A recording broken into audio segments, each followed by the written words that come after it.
Birds. Majestic creatures, seemingly. But maybe there's more to them than gracefully sauntering through the sky and shitting on people's windscreens. In fact, we know there is. Since 2017, we have been uncovering the lies from our government and the ways in which they are keeping tabs on us. Phones, vaccines, and now this.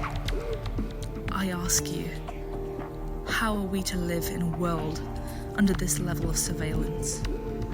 Have we arrived in an Orwellian dystopia already? How are we to trust our most basic instincts when our natural world is becoming a robotic hell? How are we to live at all?